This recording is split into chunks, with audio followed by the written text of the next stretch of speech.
क्या हमारे ऋषि मुनि पागल थे जो कौओं के लिए खीर बनाने को कहते थे और कहते थे कि कौओं को खिलाएंगे तो हमारे पूर्वज को मिल जाएगा? नहीं, हमारे ऋषि मुनि बहुत ही क्रांतिकारी विचारों के थे।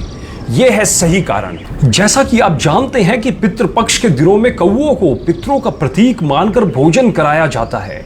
यह सवाल अक्सर पूछा जाता है कि आखिर भोजन कौए को ही क्यों दिया जाता है। यहां कुछ ऐसे ही जवाब और रियल फैक्ट्स हम आपको देने जा रहे हैं जिससे आप जान सकेंगे कि भारत की प्राचीन सभ्यताओं में कौवे को इतना महत्व क्यों दिया गया है और पौराणिक कथाओं में कब कब कौवे का जिक्र आया है। गरुड़ पुराण में बताया गया है कि कौवे यमराज के संदेश वाहक होते हैं। श्राद्ध पक्ष में कौवे घर घर जाकर खाना ग्रहण करते हैं।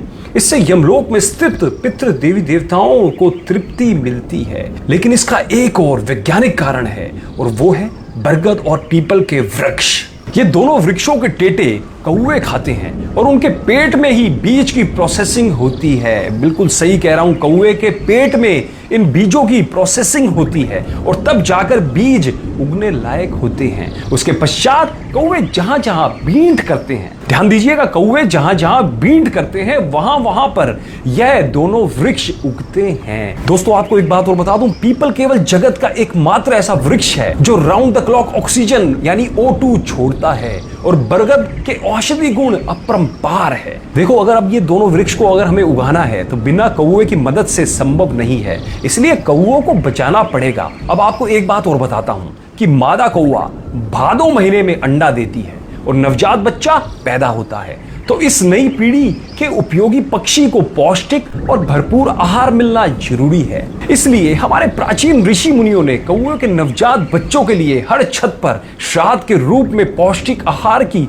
व्यवस्था कर दी थी, जिससे कि कौओं की नई जनरेशन का पालन पोषण हो जाए। इसलिए दिमाग दौड़ाएं, श्राद्ध करना प्रकृति के रक्षण के लिए नितांत आवश्यक है। ध्यान रखना, जब भी बरगद और पीपल के पेड़ को देखो तो अपने पूर्वज तो याद आएंगे ही, क्योंकि उन्होंने श्राद्ध दिया था। इसलिए ये दोनों उपयोगी पेड़ हम देख रहे हैं। एक बात और बोल देता हूं, कुछ लोग जो कि सनातन धर्म पर उंगली उठाते हैं, सनातन धर्म पर उंगली उठाने वालों, पहले सनातन धर्म को जानो, फिर उस पर उंगली उठाओ। जब आपके विज्ञान का कुछ भी नहीं था, हमारे सनातन धर्म को पता था कि किस बीमारी का इलाज क्या है, कौन सी चीज खाने लायक है, कौन सी चीज खाने लायक नहीं है। अतः ज्ञान का भंडार है हमारा सनातन धर्म। हमारे समस्त वेदों में, हमारे समस्त पुराणों में ज्ञान का भंडार भरा पड़ा है और उनके नियम विदेशी शिक्षा पद्धति में पढ़ के केवल अपने पूर्वजों ऋषि मुनियों के नियमों पर उंगली उठाने के बजाय उसकी गहराई को जानिए और आपको पता लग जाएगा कि वो लोग कितने वैज्ञानिक थे।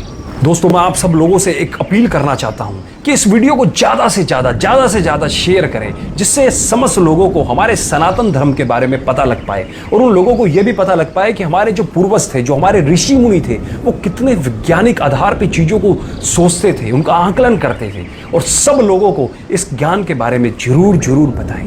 धन्यवाद।